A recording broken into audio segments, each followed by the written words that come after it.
Amen. Praise the Lord po. Ang pinakamataas na pagpupuri, paglulhati at pagdadakila ay para lamang po sa ating pinakamamahal na Panginoong Sus. Dobling paggalang din po sa ating beloved Honorable Pastor Willie Estrada Almeda, and a loving memory in teaching din po sa ating beloved Assistant Pastor Lina C. Almeda. Ako rin po ay nagpapaabot ng pagbati sa mga anak ng ating mahal na pastor, sa beloved Almeda children. Ako rin po ay bumabati ng magandang tanghari rin po sa ating beloved ordained preacher at sa lahat po ng mga kapwa ko manggagawa at sa lahat po ng mga kapatiran. Hallelujah! Ako rin po ay bumabati ng happy 15-year church anniversary po dito po sa dako po ng Bangar, La Union Outstation po. Hallelujah! Praise the Lord! Papasalamat po ako sa ating pinakamamahal na Panginoong Sus. Way back 2010 po nang ako po'y nabautismohan sa pangalan po ng ating pinakamamahal na Panginoong Sus. Tunay nga po mga minamahal na bilang isang baguhan pa lamang po noon, talagang andyan po na wala pong kakonsentrasyon sa gawain po. Andyan po na wala po ako sa kabanalan mga minamahal. Andyan na hindi ko po naiintindihan yung mga ginagawa ng mga nandito nun, mga minamahal. Andyan din po mga minamahal na nakaupo na lamang po ako habang yung ibang mga kapatiran po na nagpupuri po. Andyan na hindi ko po maintindihan yung mga ginagawa po nila noon. Andyan din po mga minamahal no mga time po na yun na wala po kaming katahimikan sa puso't isipan. Andyan po ang aming magulong buhay, mga minamahal. Andyan po nung time na yun, mga minamahal, na nagpatuloy po ako sa pagdalo. Ginamit po ang aking beloved mother. Andyan na nag-aaral po ako nun sa dako po ng Ordaneta, Pangasinan po. Every weekend po, mga minamahal, umuwi po ako sa dako po ng Tayug. Andyan na one time po na niyaya po ako ng aking beloved mother. Andyan na sabi pa po niya sa akin na, sumama ka lang sa akin kahit isang beses lang, sabi po niya. Andyan na bibilin daw po niya, ibibigay po niya yung mga gusto ko, mga minamahal. Andyan na para lamang po sumama ako, kumbaga suhol po, mga minamahal. Andyan na sinubukan ko po one time, mga minamahal. Andyan na bilang baguhan po talaga noon, talaga pong wala pong kakonsentrasyon, mga minamahal. Andyan na nagpatuloy po ako sa pagdalo.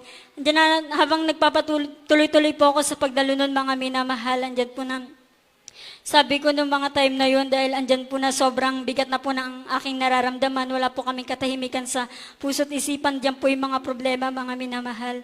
Sabi ko po sa ating pinakamamahal na Panginoong Sus, kung tunay kang Diyos sa ministeryong ito, ipadama mo sa akin yung nararamdaman ng mga nasa paligid ko. Andyan po na during congregational po yun, mga minamahal, congregational singing po, andyan po na habang maawit po, habang nagpupuri po ng mga time na yun, mga minamahal, umiling po ako sa ating pinakamamahal na Panginoong Sus. Kung tunay kang Diyos sa ministeryong ito, ipadama mo sa akin yung ipadama mo sa akin na yung banal na presensya na nararamdaman ng mga nasa paligid ko. Tunay nga po, mga minamahal, na hindi ko nga po namalayan, mga minamahal. Andyan na nakaluhod na po pala ako, mga minamahal, nakataas po yung dalawang kamay ko. Andyan po na sobrang iyak ko po, mga minamahal. Andyan po na puspos po ako ng kagalakan, mga minamahal. Grabe po ang pagtulo po ng aking mga luha, mga minamahal. Andyan na pinadama po sa akin ating pinakamamahal na Panginoong Sus. Andiyan po na totoo po sa gawain na ito na buhay ang Diyos, mga minamahal, at dininig po niya yung panalangin ko na yun, mga minamahal. Hanggang po sa pag-uwi po namin, mga minamahal, damang-dama ko po ang presensya ng ating pinakamamahal na Panginoong Sus.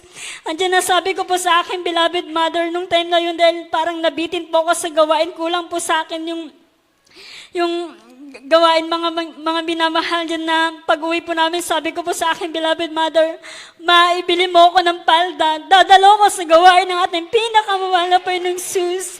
Diyan nga po, mga minamahal, na hanggang ngayon nagpapatuloy po ako sa pagdalo at nagpapagamit po bilang isang manggagawa po, mga minamahal. Nagpapasalamat din po ako sa ating pinakamamahal na Panginoong Sus sa kagalingan po na pinagkaloob po niya sa akin. Andiyan po na iniinda ko po nun, mga minamahal, na nasa kwarto lang po ako, dysmenorrhea po, mga minamahal. Andiyan din po yung UTI, hirap po sa pag-ihi, mga minamahal. Andiyan na one time po, mga minamahal, nung luluwas po tayo sa dako po ng Maynila, mga minamahal. Andiyan na para mag-celebrate po noon, birthday po na ating mahal na pastor po ata noon, mga minamahal, may event po sa dako ng Luneta. Andiyan na bumalik po yung karamdaman ko na yun, mga minamahal, nahirapan po akong umihi. Sabi ko po sa aking beloved husband na baka po hindi po ako makasama kasi po andyan na nararamdaman ko, hirap na hirap po ko, mga minamahal. Subalit sabi po na aking beloved husband, yan po nanampalataya po kami. Andiyan na sabi po niya, mawawala po yun. Tunay nga po mga minamahal na habang nasa biyahe po kami, bago po pala umalis mga minamahal. Andiyan na nag-ayuno na po ako mga minamahal. Andiyan na nanalangin po ulit ako sa ating pinakamamahal na Panginoong Jesus kung paanong pinagaling po niya ako noon mga minamahal. Alam ko pong wala pong imposible sa ating pinakamamahal na Panginoong Jesus. Nag-stop over po kami sa isang gasolinahan mga minamahal. Ginising po ako ng aking beloved husband. Sabi po niya, CCR ka ba? Sabi niya sa akin. Nung una tumanggi po ako mga minamahal. Sa ikalawang stop over pa namin mga minamahal. Ginising po niya po ulit ako mga minamahal. Sabi po niya, CCR ka ba? Sabi niya. Sa isip ko kasi mga minamahal, bababa pa ako, inahirapan na, hindi na nga ako makaihi, nahihirapan na nga ako. Pero sinubukan ko mga minamahal. Andiyan po mga minamahal na pila po nun sa comfort room po mga minamahal na nanalangin na po ako sa ating pinakamamahal na Panginoon Jesus. Tunay nga po mga minamahal, diyan po na nabigla pong nakaihi po ako, naka-CR po ako mga minamahal hanggang sa dako po ng luneta. Andiyan po na instant po mga minamahal, pinagaling po ulit ako natin pinakamamahal na Panginoong Jesus. Andiyan din po mga minamahal nung nabinat po ako sa unang anak ko po mga minamahal, nung nabinat po ko sa panganak mga minamahal. Andyan po na halos mamatay na po ko noon mga minamahal. 5 months lamang po yung aking beloved son noon. Naiwan po kami ng aking beloved son po sa quarters po mga minamahal. Andyan na umalis po ang ating beloved ordained preacher tsaka po ang aking beloved husband. Diyan po may pray over po sa dako po ng Darigayos. Naiwan po kami ng mga kasama ko pong worker, mga minamahal, dyan na habang binibihisan ko po yung beloved son ko. Dahil noong mga time po na yun, sobrang sakit po ng ulo ko na halos iuntog ko na po sa pader. Andyan po na yung katawan ko po na parang binugbog po mga minamahal na sobrang init ko po mga minamahal. Andyan po na binat na po pala yung nararamdaman ko noon mga minamahal. Then na binibihisan ko po yung beloved son ko mga minamahal. Andyan po na nakaramdam po ako ng paninigas po. Magmula po sa paa po mga minamahal, paakyat po sa buong katawan ko mga minamahal. Yung beloved son ko mga minamahal, na iwanan ko po yan na hubot-hubad, hindi ko na po natapos bihisan. Andiyan po na bigla na lamang po akong napahiga na halos malaglag na po sa higaan mga minamahal. Sinubukan ko pong tawagin yung mga katabing quarters ko mga minamahal, subalit wala po akong may bigkas ni anumang salita. Andiyan na sinubukan ko pong i-text yung beloved husband ko dahil andiyan po na mali-mali po yung text ko mga minamahal. Andiyan po na sinagot din po niya yung tawag ko mga minamahal, subalit wala po siyang maintindihan dahil wala po akong may bigkas na anumang salita. Andiyan na halos malaglag na po ko nun sa kama mga minamahal dahil pakyat na po yung paninigas po ng buong katawan ko. Andiyan din po mga minamahal na nire-review ko po yung mga minamahal. Andiyan na nagsisisi po ako sa ating pinakamamahal na Panginoong Jesus. Sa aking mga pagkukulang mga minamahal, andiyan nga po tunay nga po na bigla pong bumukas yung pinto habang nananalangin po ako.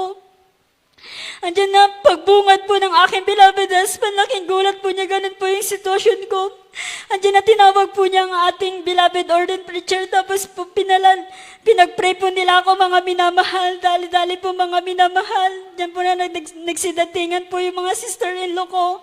Wala po silang kamalay-malay din po na gano'n na po pala yung nangyayari sa akin. Andiyan po na sa unang dalangin po ng ating mahal na pastor, ni-rebuke po yung demonyong kamatayan mga minamahal. Kung halos di ko po may galaw yung buong katawan ko mga minamahal, yung pagbanggit ko po ng 3 beses ng I love you Jesus, I love you Jesus, I love you Jesus mga minamahal. Andiyan po na naigalaw ko po yung aking mga kamay mga minamahal at nakapagsalita po ako ng 3 beses ng I love you Jesus. Instant po mga minamahal. Nagpapasalamat din po ako sa ating pinakamamahal na Panginoong Jesus. Lately lamang po mga minamahal, yung pamangkin ko po mga minamahal, Saturday po, andyan po na inadmit po siya sa dako ng ospital sa Tayug po. Andyan po mga minamahal, yung symptoms po ng kanyang karamdaman mga minamahal. Severe dengue po pala mga minamahal. Andyan na sobrang lupay-pay na po pala yung pamangkin ko mga minamahal. Children's Square po yun sa dako po ng Pangasinan. Andyan po na pinray over po sa unang dalangin po ng ating mahal na pastor, mga beloved Almeda children po, ng mga beloved manggagawa po sa dako po ng Pangasinan. At dito po mga minamahal, sabi po nung kapatid ko mga minamahal, nagme-message siya, Tuesday po yun mga minamahal. Dahil ilang araw na pong nasa ospital yung pamangkin ko, lupay-pay na po at hinang-hina na mga minamahal. Andiyan na sobra na po pala yung karamdaman na nararamdaman niya mga minamahal. Andiyan na sabi po nila, ililipat na po ng ospital mga minamahal sa dako po ng Dagupan dahil hindi na po kaya doon sa dako po ng Tayog mga minamahal. Grabe po, andiyan po na, yung lola po niya mga minamahal, yung beloved mother ko. Andiyan po na nagpa-fasting po mga minamahal, nagpupuri po sa dako po ng pastoral house, sa dako po ng Tayog. Andiyan mga minamahal, nung pinag-pray over po mga minamahal ng mga beloved workers sa unang dalangin po ng ating mahal na pastor. Sabi po nilang ililipat na mga minamahal, bigla pong wala pong ambulansya po. Ambulansya po na available ng mga time na yun mga minamahal. Nung mga time po rin, nagpupuri po kami. Gawain po sa dako po nung baknotan mga minamahal. Andiyan po mga pinagpipray po talaga namin ng kagalingan po ng aking beloved pamangkin. Andiyan po mga minamahal, yung mga time na yung bigla daw po wala ambulansya na available kaya hindi po maibiyahe yung beloved pamangkin ko. Subalit himala po ng ating pinakamamahal na Panginoong Sus nung araw din po yan mga minamahal. Hindi po siya natuloy na ilipat po sa ibang ospital mga minamahal. Instant po mga minamahal. Pinagaling po siya ng ating pinakamamahal na Panginoong Sus. Nagkaroon po ng kalakasan. Nakakapagsalita na po mga minamahal. Bigla pong nawala yung lagnat niya. Hindi mga minamahal.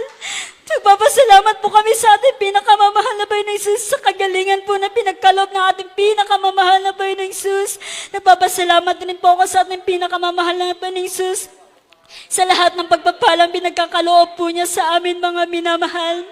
Diyan po na pinagkalooban po kami ng sasakyan kahit diyan po na nagagamit po na service po namin mga minamahal.